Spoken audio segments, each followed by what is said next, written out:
Hello everybody, I just want to share a little antique store find. Kind of excited about this. It's a hash knife. Some of you may recognize it as such. Don't think enough people use these today, unfortunately.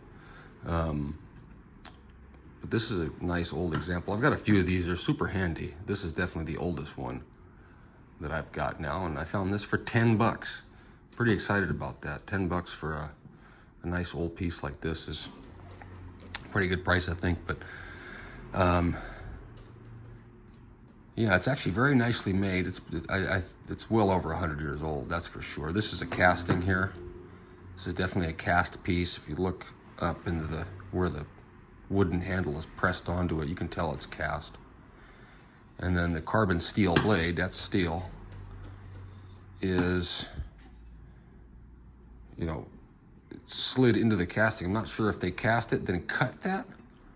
It'd be hard to cast something so small. I'm pretty sure that was cut afterward or machined in there. And then it's just riveted. So it's just got these rivets that are peened over.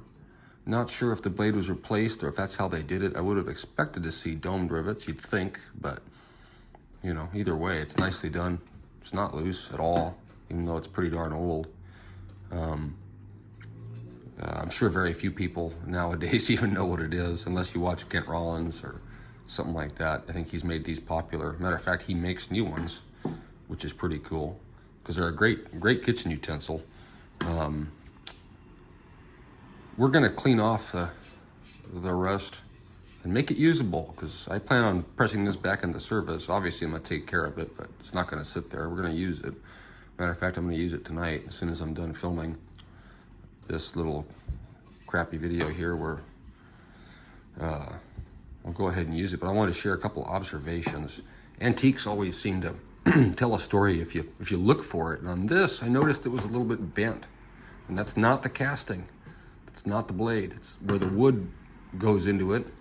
It's a little tweaked. I mean, the casting might be slightly off. That's common for a casting.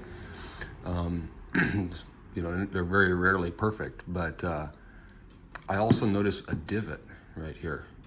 And I was thinking that if you wore a wedding band and you used this every day and you were left-handed and you're constantly, you know, when you stick your hand out, it's naturally at an angle. This is not comfortable. You know, this is where you would naturally hold your hand. And if you were constantly chopping like that, then I think a wedding band could put that little divot. It's just kind of worn flat here, but it's very pronounced. I don't know if you can really see it on camera. Oh, there you go. You can see it right there.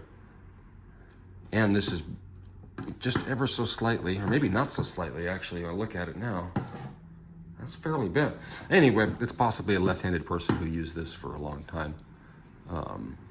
You know, that could be total nonsense, but it does line up to where your ring finger would be if you were a lefty.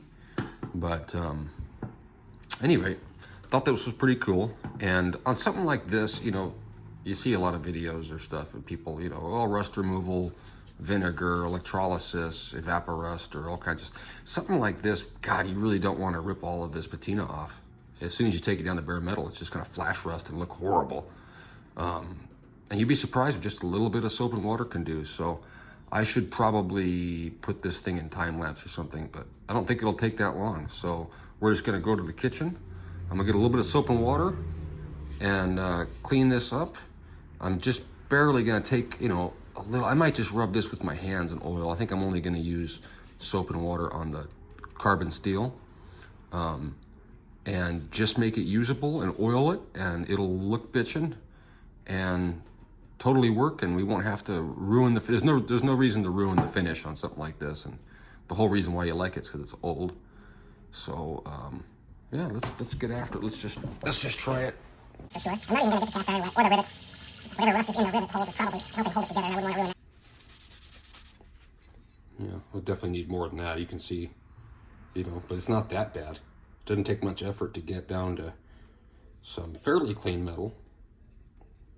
Yeah. And obviously oiled this up.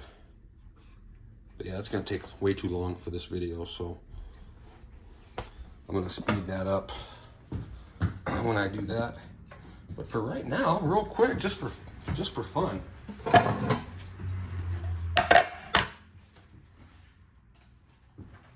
There's a little pepper.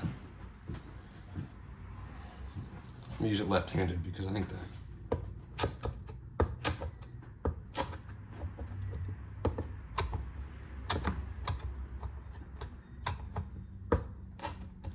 I'm looking through my phone, so it's kind of hard to use anything looking through your phone. Kind of hard to look at your own hands. I feel like this old Tony. It's not as funny.